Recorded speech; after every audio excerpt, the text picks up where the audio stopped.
Well, good evening, everybody.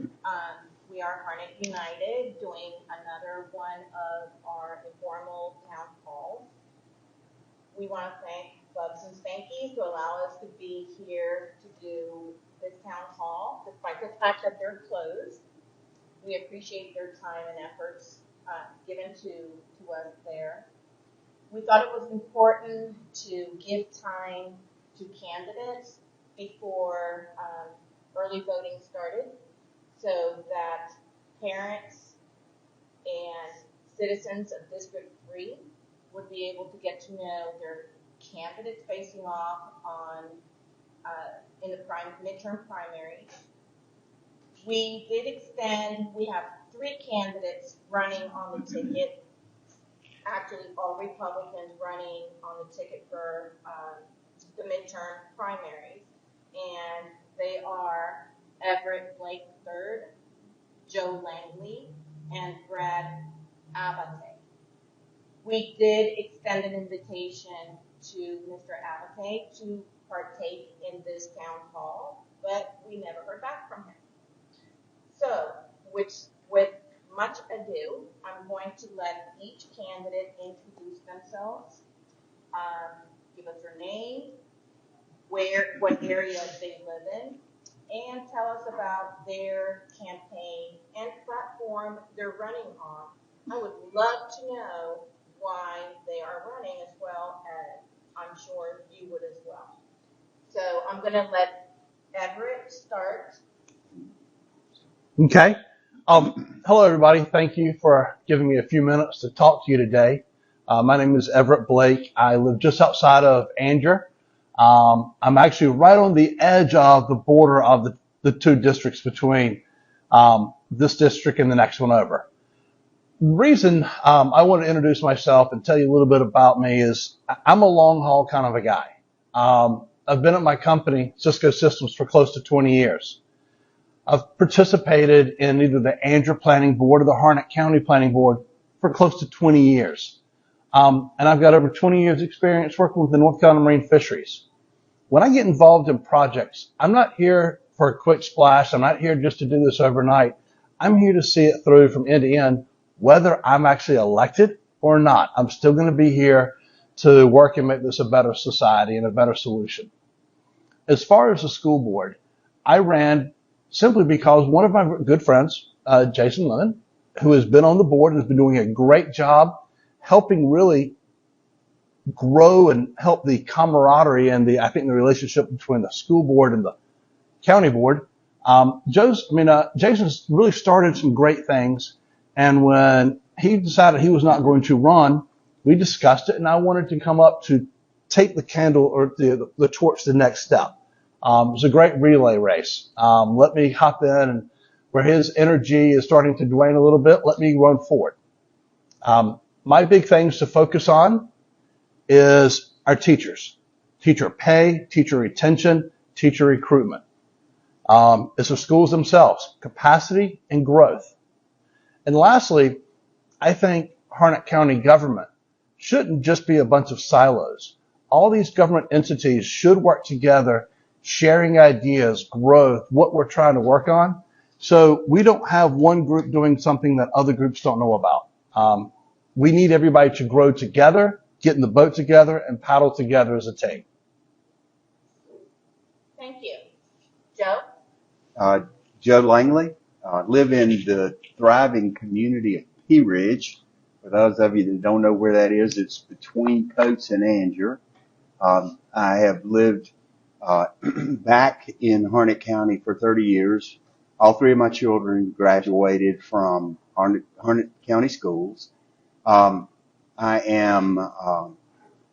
currently serve as the president of the Central Carolina Boys and Girls Club. I am the chairman of the board of the Harnett County Partnership for Children. Have been for all my life adamantly involved with youth. Out of college, I worked at the Triangle YMCA. The reason I'm running for the Board of Education is I'm concerned that going back several months ago, I requested some information from the Board of Education, and I had a lot of difficulty with them being transparent, primarily about the financial activities of the Board of Education. I requested just what I thought was a basic financial request, and I was very concerned that it was delayed for 8 weeks. And what we need to know is that the Board of Education spent last year, excuse me for bringing my notes, but these numbers are huge. They spent $190,327,323. The total accountability in last year's audit for $190 million is on one piece of paper. That is not sufficient for me, and I don't think it's sufficient for taxpayers. I think taxpayers have the right to full, detailed transparency, and we don't have it. And that's one of the big things I'm running for. I think we have the money to pay teachers comparable with what Wake County pays. All the counties that touch us, we are the lowest. We pay our teachers the least of every county that touches us. I think the money's there, but the only way you can find out is through full, complete, detailed financial transparency, and that's what I'm running on. Well, thank you. So your statement leads me to the first question, and let me just say that these questions were given to me by concerned parents, a teacher, and I think they're pretty good and fall in line with what you just said. So let's see, Everett, how do you propose to retain teachers in Harnett County? Well, as we know, the state has a lot to do with the base pay. The counties have to do with supplements, bonuses, ongoing pieces. It's important that as we're getting close to that 10% supplement that the county had been hoping for, I think we're about 8.5% to 9% based on the last workshop that I was attended. Why not go ahead and start asking for 15? 15% puts us higher than our neighbors except for Wake County. And of course, Wake County has a different tax base than we have.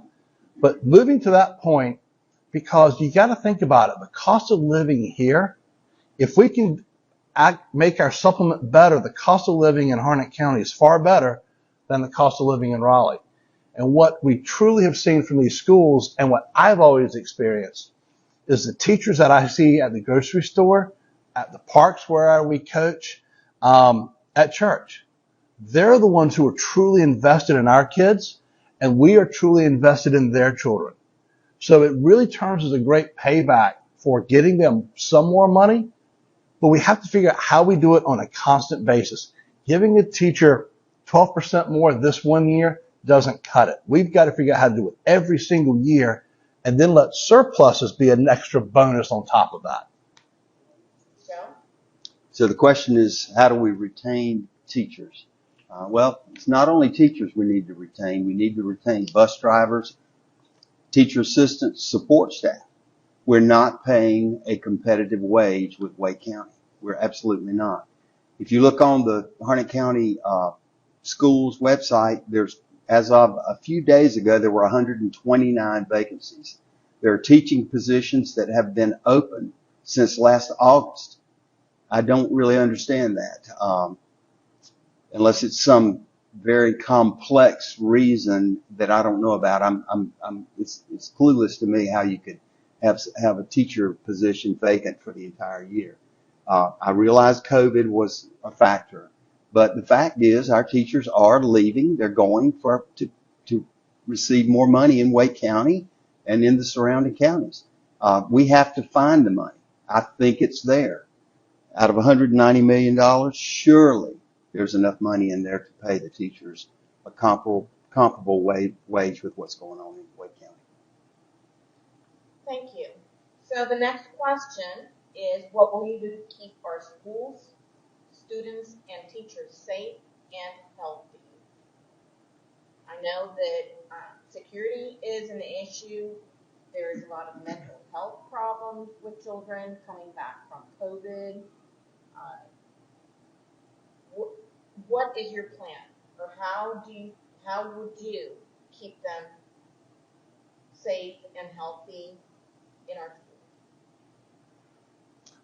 So, kind of like I mentioned earlier, school government, or the body that controls the schools, needs to work with the rest of the county, which includes our school resource officers, which includes our sheriff's department.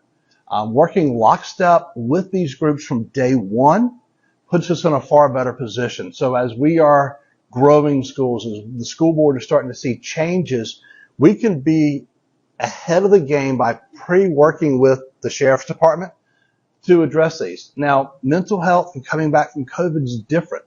But Joe did mention this. It's not always teachers. It's the other support staff. It's the janitorial staff. It's like the school bus drivers are getting a raise for next year. At just a little north of $15 an hour is the proposal. Those are great pieces, but we need the entire health of the program. It can't be just one spot or another.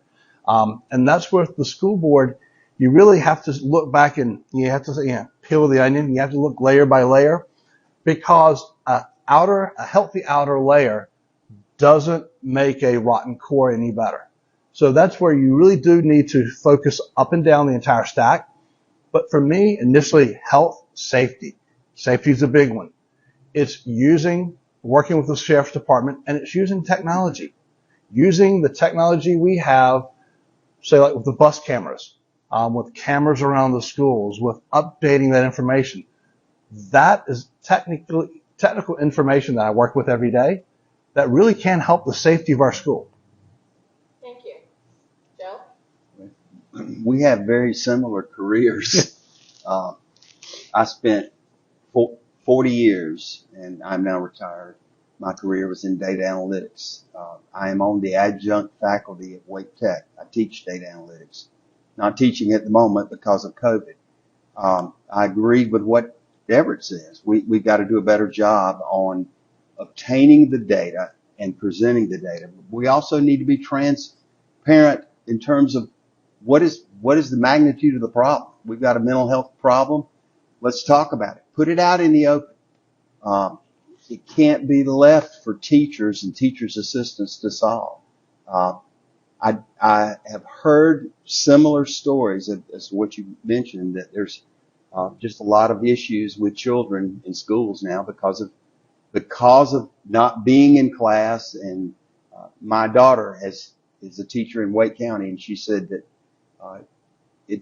she's gone back to school to teach, but gone back into the classroom to teach the second grade. And she said it's unbelievable that the condition of the kids.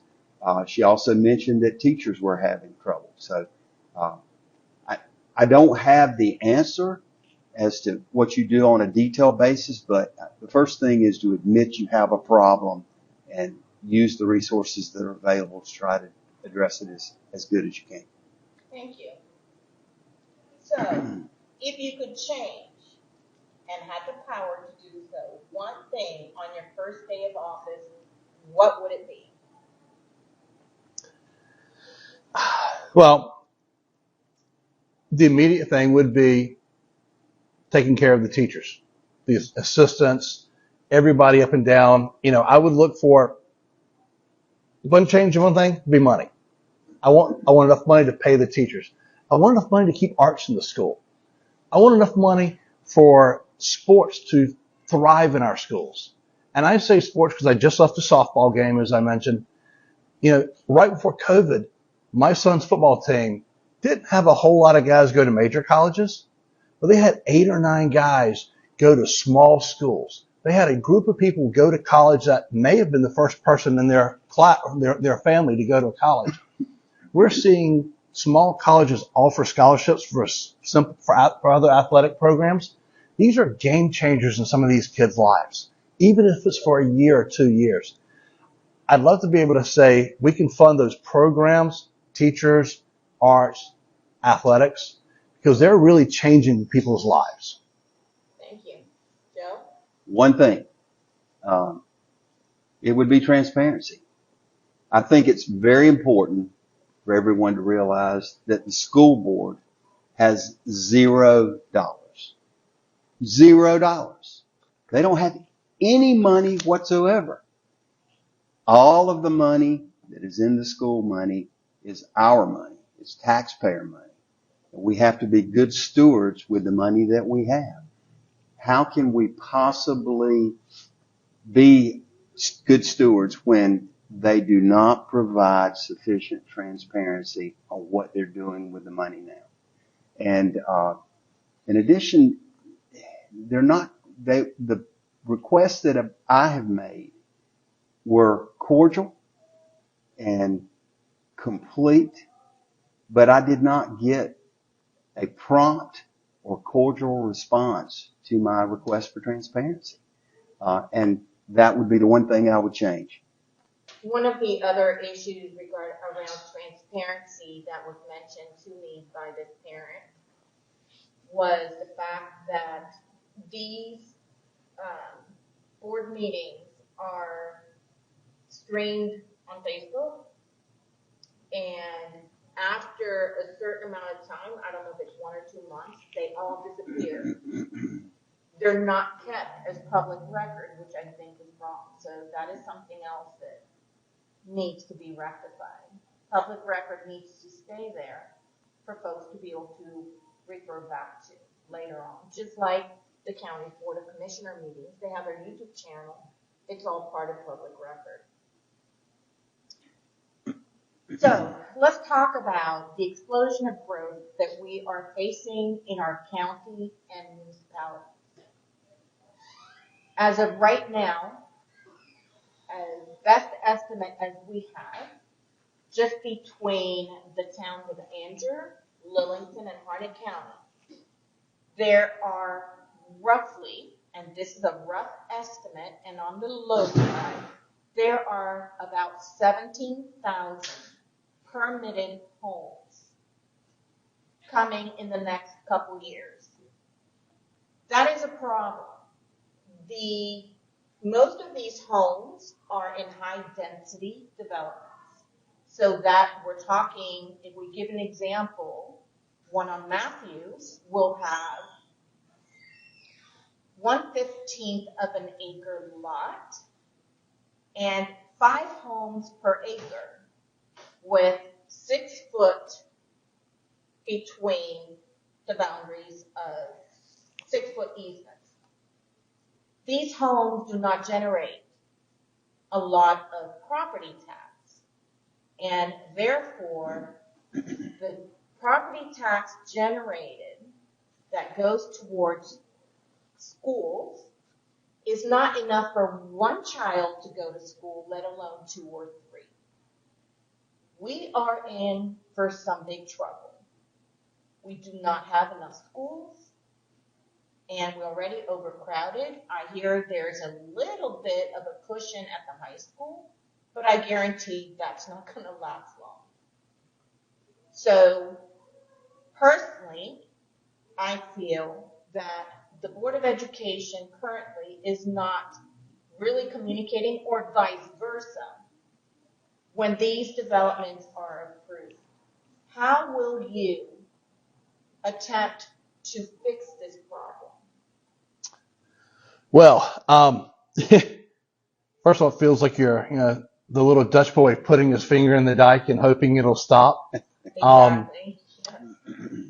So this will be, I think, my 5th year on the Harnett County Planning Board. I spent close to 16 years on the Town of Angier Planning Board. I know the houses are coming. You can relate. So we've seen them, and to be quite frank, a lot of times these boards try to write the rules to govern the neighborhoods, but the neighborhoods are permitted at certain levels. What I will say, and this will be very unpopular with our developers and our realtors and several people. I think every single brand new home permit in Harnett County should have a $2,500 impact fee assessed to it, dedicated to the school board. And it is dedicated to new school facilities. We're not going to use it for salaries or other things. This is dedicated to building. But now to tell you how little that actually is, Harnett County right now, a lot of these new homes are being built for around $300,000. $300,000 is going to bring around $2,700 a year based on our current evaluation.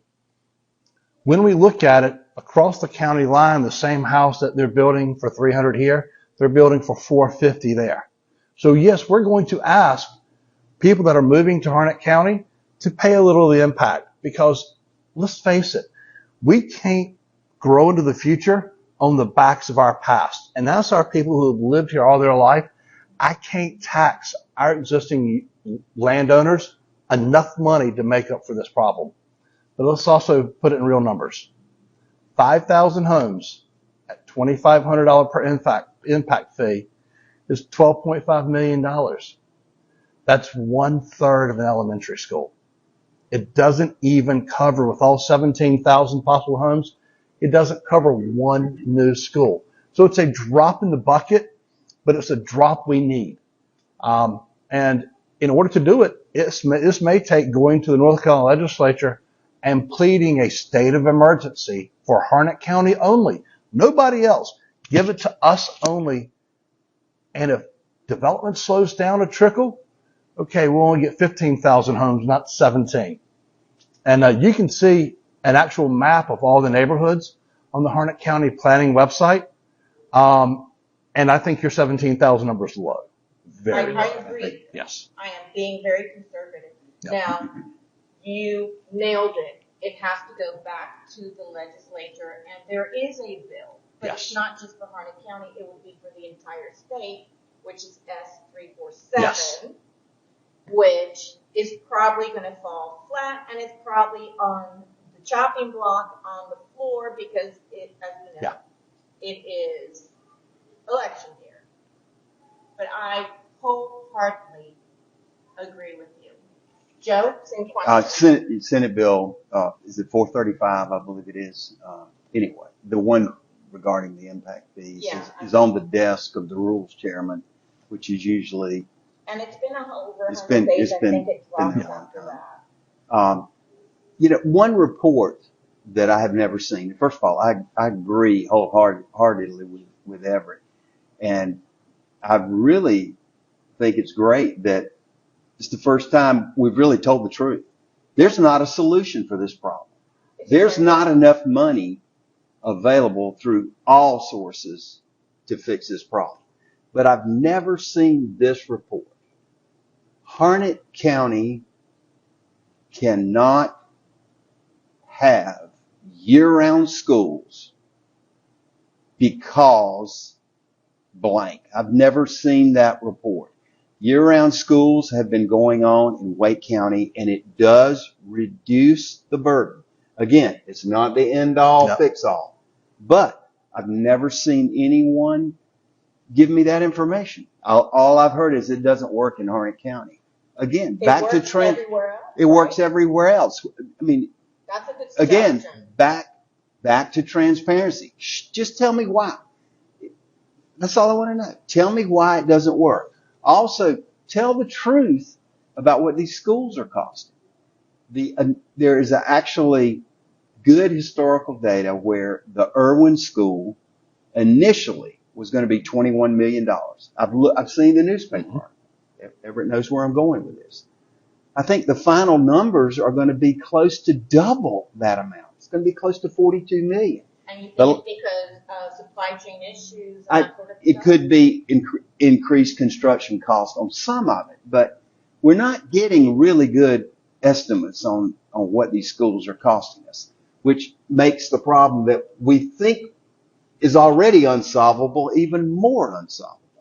But again, year-round schools, I've never heard a good, clear explanation on that. And I think that parents, their focus is on their children in the classroom and the teachers.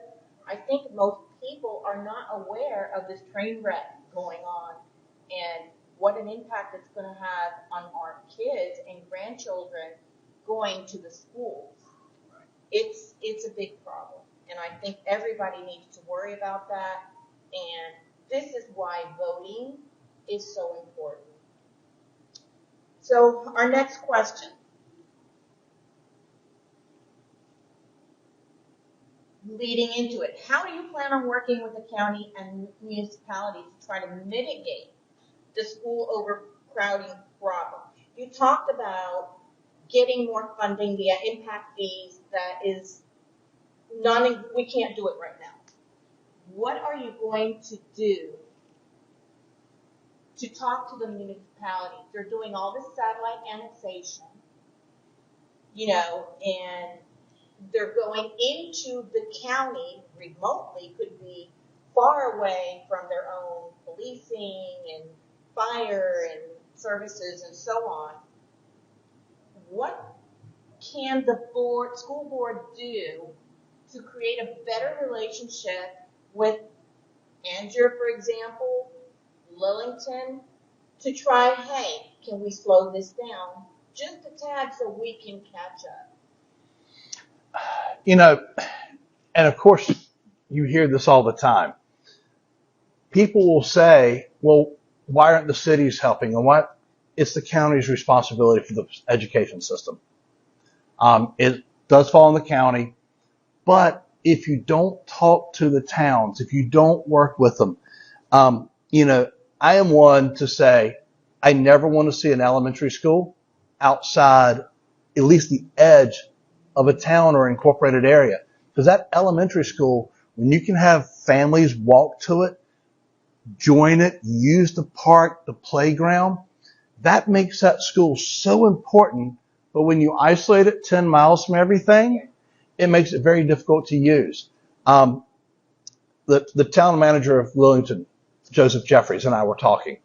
And we talked about this new development coming in over here. And it's a big one.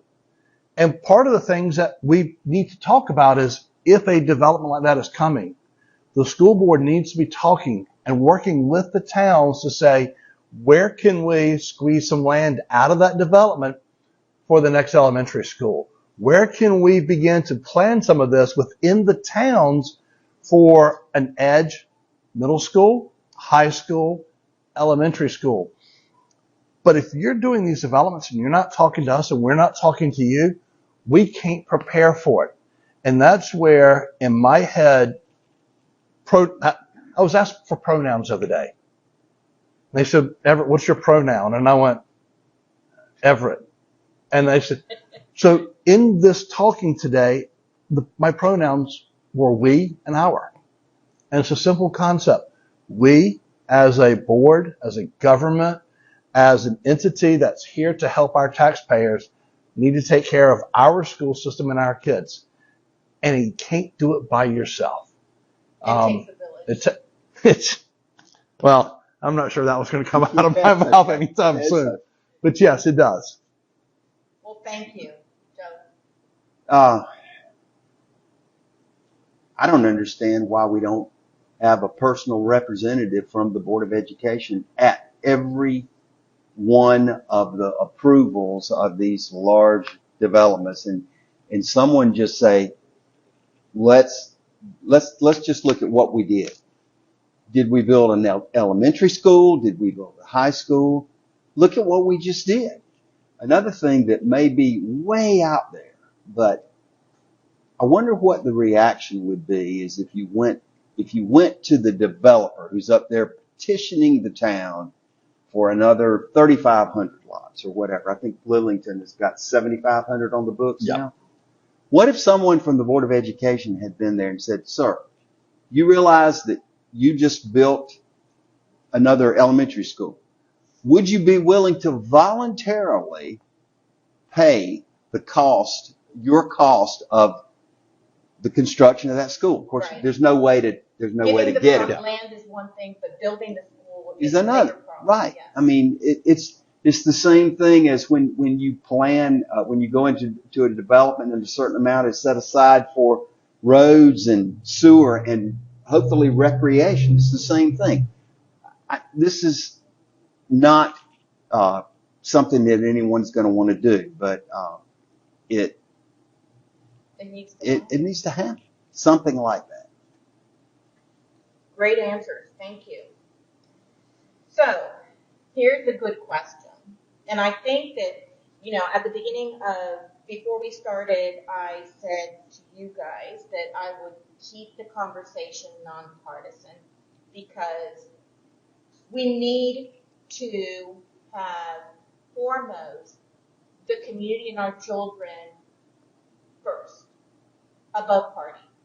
And we've always said this. The group behind Harnett United belongs to all parties, every single one of them, and an affiliate.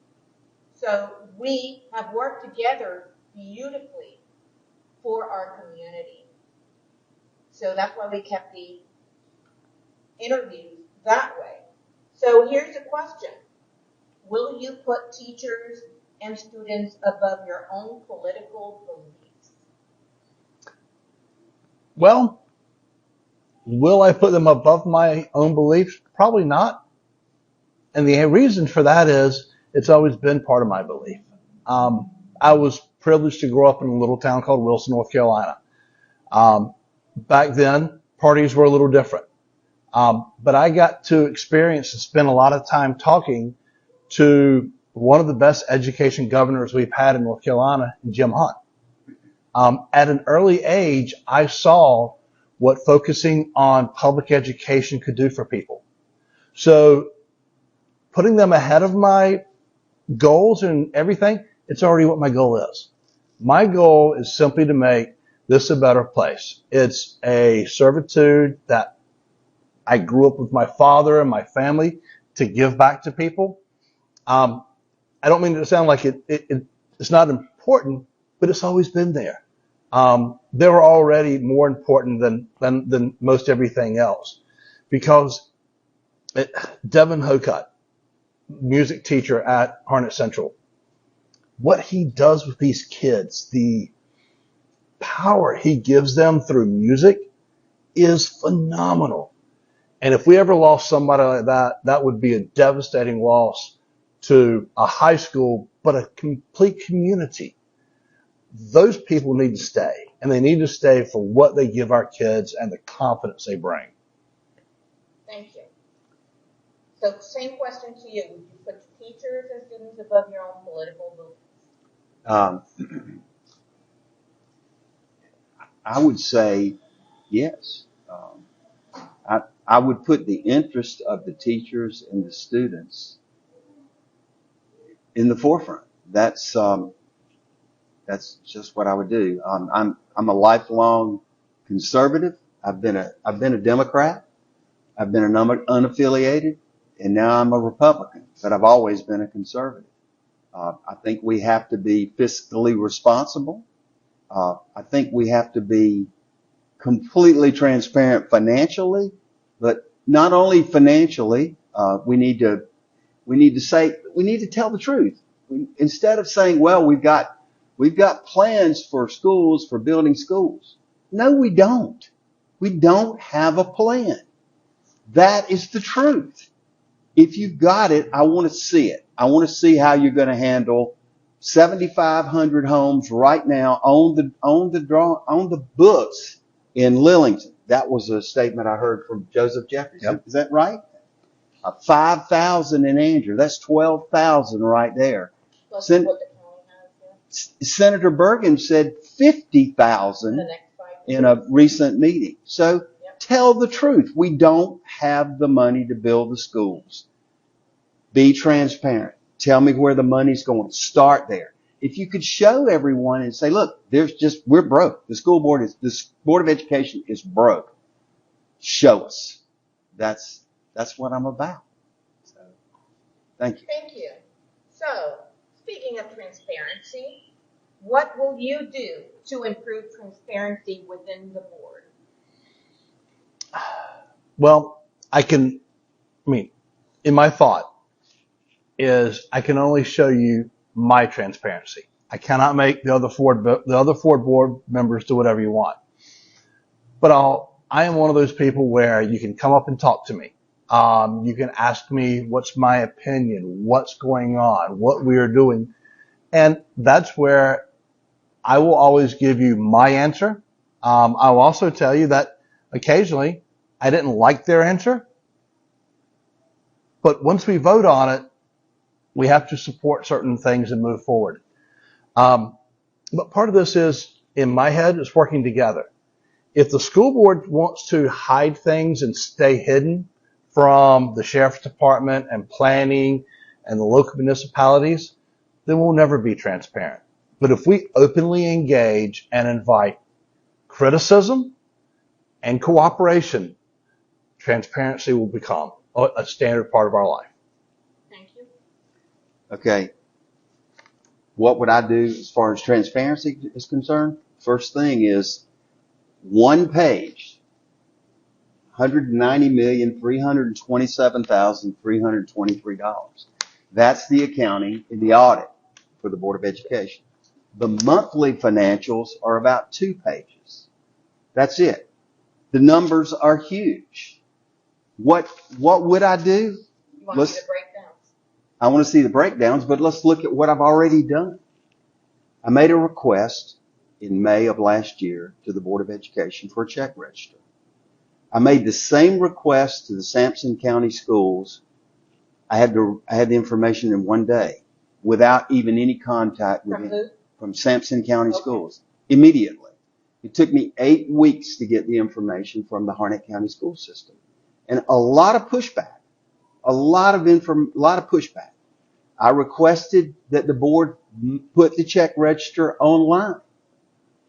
After no response other than, yeah, we're going to get around to that, I went back to the board. I did it for them. I put it online. If you want to see it, it's at Harnett, BOE transparency.com. I'm not trying to point the finger and find anything. I'm not looking for corruption. That's not what it's about. I want them to do their job, and their job is to let the taxpayers know where their money's going. If we're broke, we'll see it. We can handle it. I think the schools are in major trouble financially.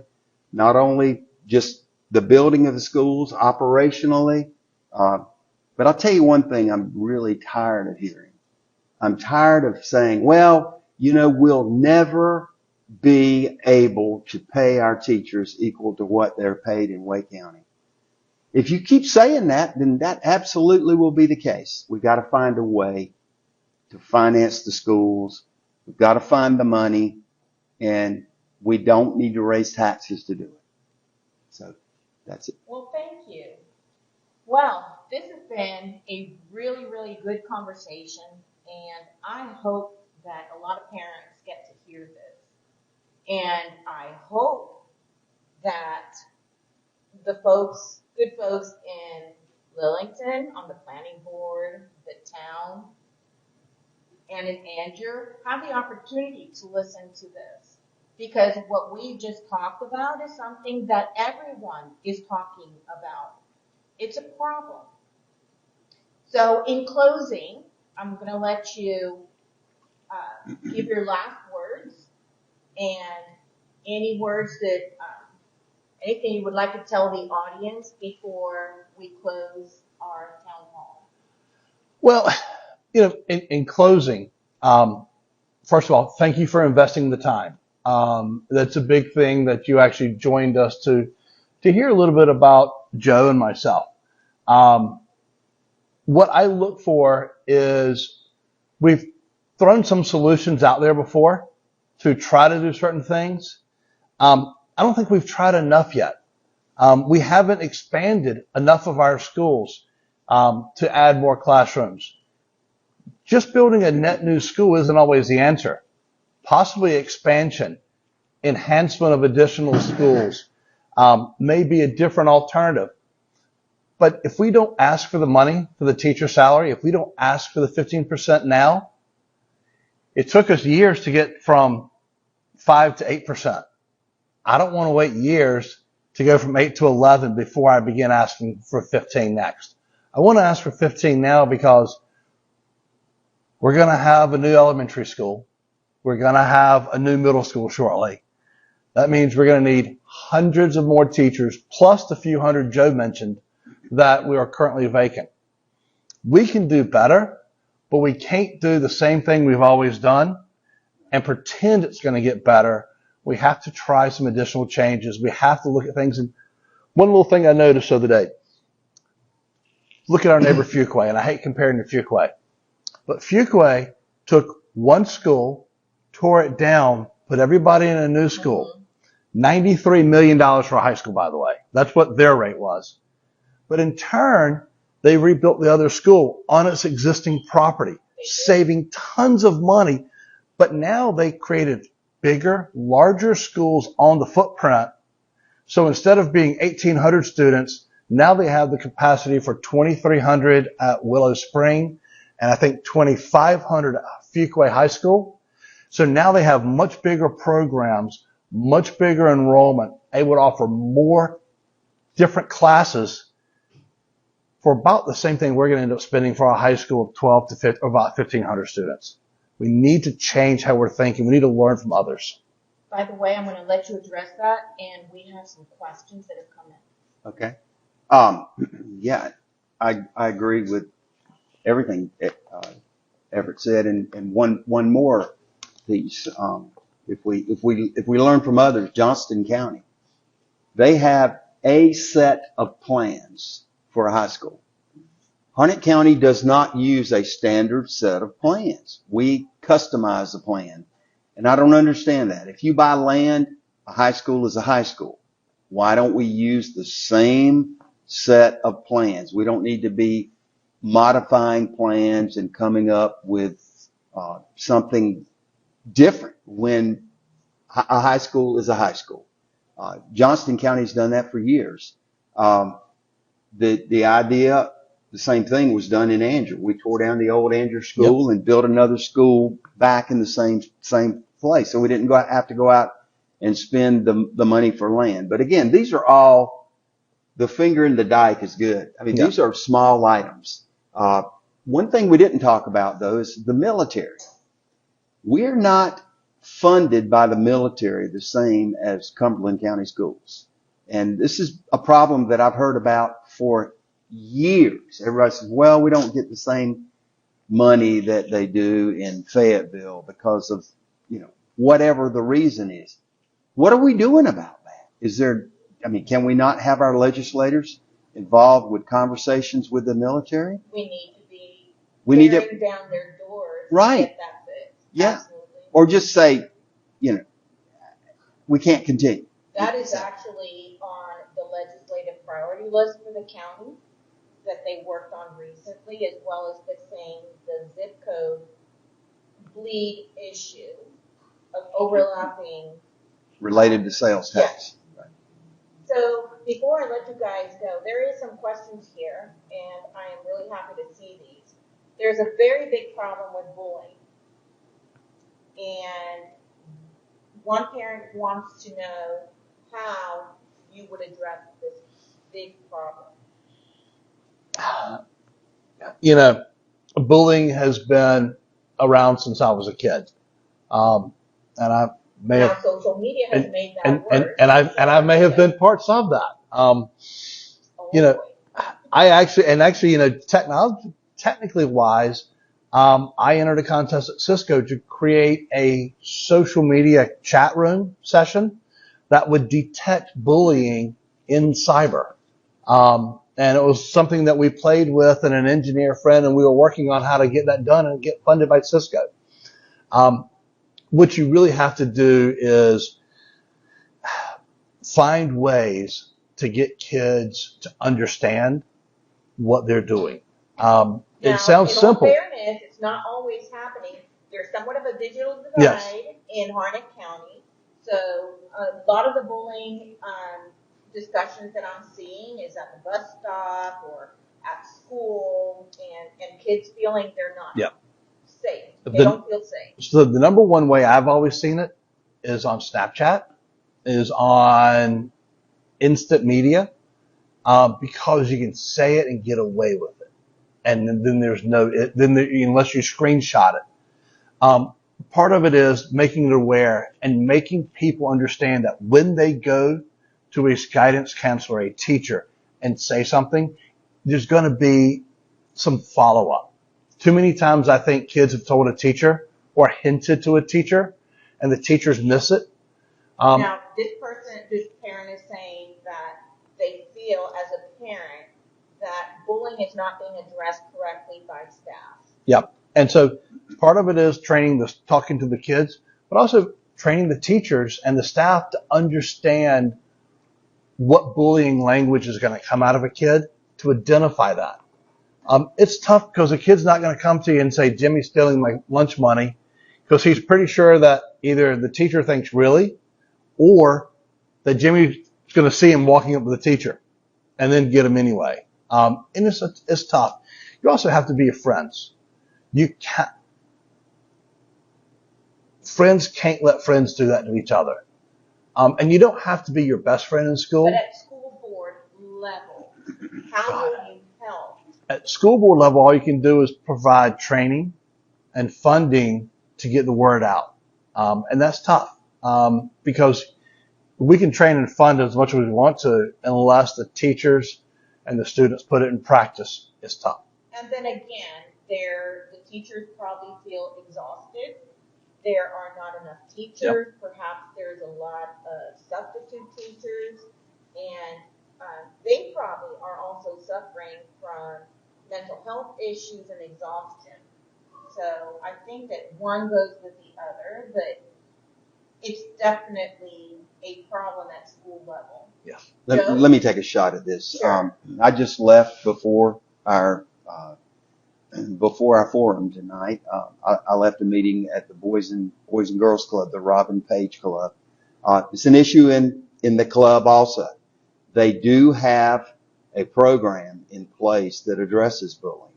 And my suggestion is that the school board, as a school board member, I would seek out those programs that address the issue specifically and attempt or insist that they be implemented in the school system. Because I think they don't get better. It doesn't get better. Once it starts, it tends to spread. And once it's allowed to continue, it's not going to get better.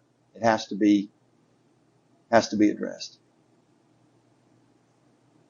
There are so many comments coming in, it's hard to keep up, but there are a lot of comments around bullying, and it seems to be a big problem. So perhaps once you get in there, either one of you, or it could be Mr. Apathy, seems like that is going to be part of the agenda. Yeah, at some point. All right, I'm trying to see if there's any other questions. There were comments about, there was one comment about, isn't the reassessments going to help with funding schools? Well, that's an interesting comment, because just last night, Commissioner Lou Weatherspoon said during public comments in response to one of the people making a comment about his taxes going up, they are planning, at least that's how I took it from what I heard Mr. Weatherspoon say, they are planning on reducing the tax rate to be, because by law they're supposed to be revenue neutral. But that still means that there will be some folks that might pay more, others might pay less. It just depends. I think that we're all going to be paying more than we are now, regardless. And that will be the case for the next 4 years. Is that going to be enough money to generate funds to build schools? I personally don't think not even close. Not even close. Let me answer that. Yeah. I can stand here on the floor, or I can stand on this table. If I stand on this table, I'm closer to the moon than I am if I stand on this floor. But I'm still a long way from the moon. And that's really just a illustration to tell you that they can't raise the tax rate enough to build the schools that we're going to need.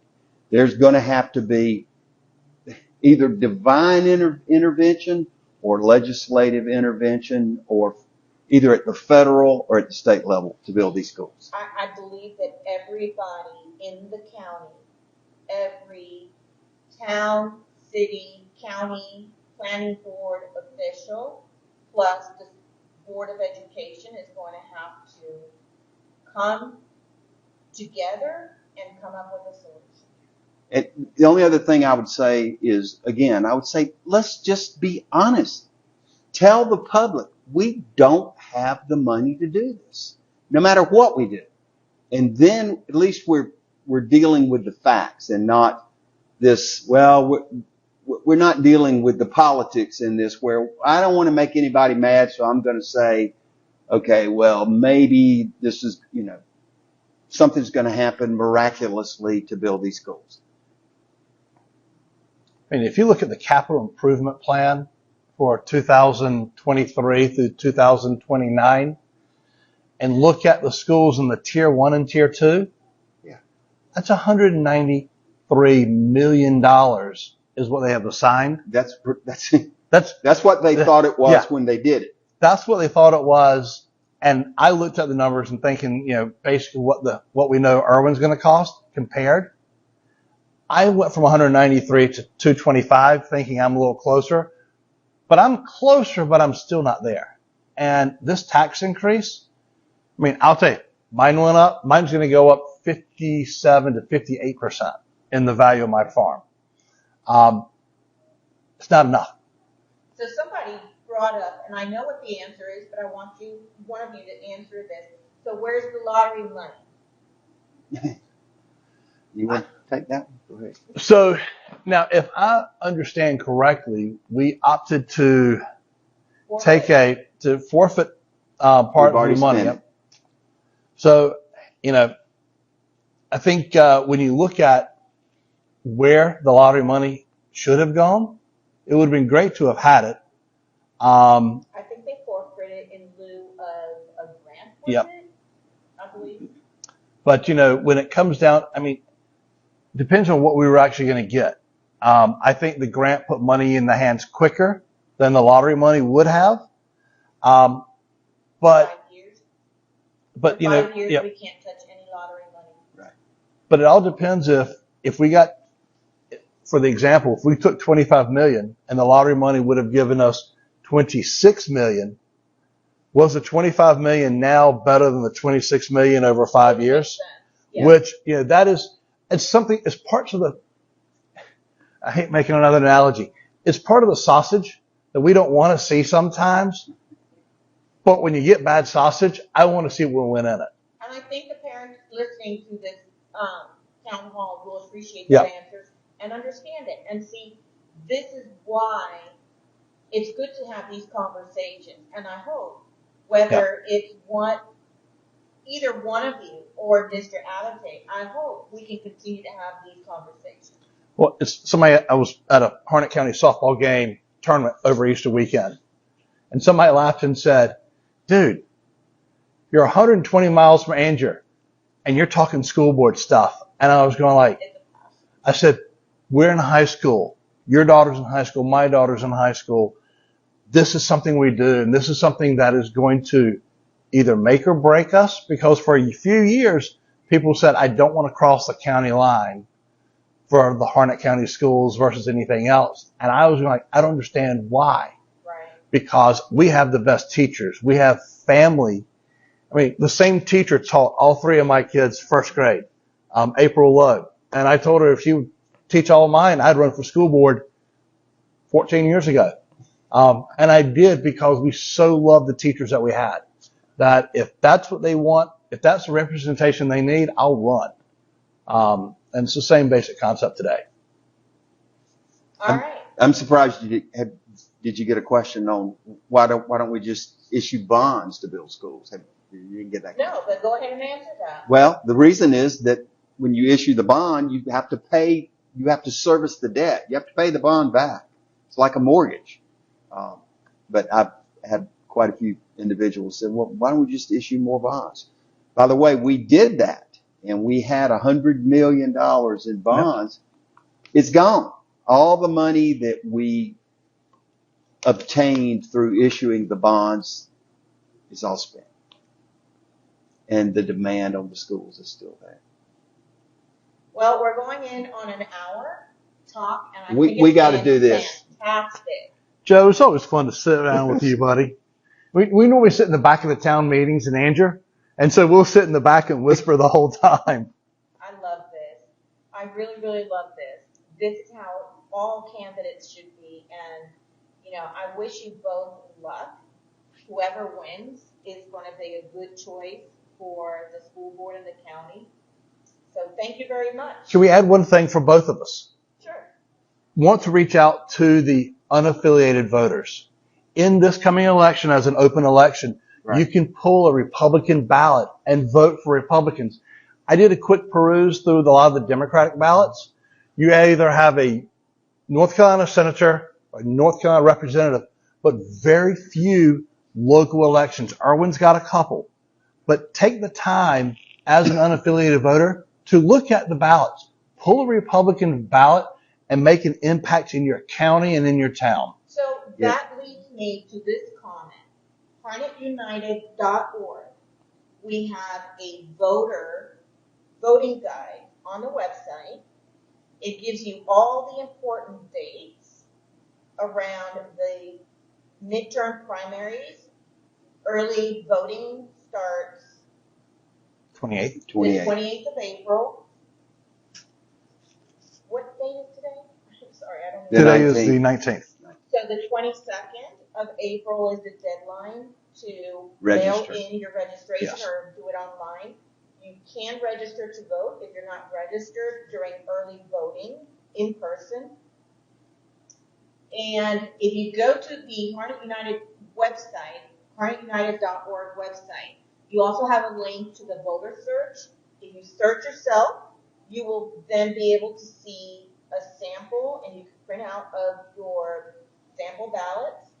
Use that sample ballot as a checklist to then go to our voting guide and get links to candidates' Facebook page, website, and for judicial candidates, we put also to the North Carolina bar search. All the information is there. We've tried to, as citizens of this county, Harnett United has really, really worked hard to make it easy for our citizens. It's there. You don't have to Google anything. It's all there and easy access. So thank you for bringing that up. And yeah, again, the important thing about the unaffiliated is you can request a Democratic ballot or a Republican, but not both. You have to choose the party that you want to vote in. Well, thank you. Now, obviously, for Board of Education District 3, I saw there were printouts for both. At state level, that is true. For local level, I think you just get the one. Yep. Yes. All right.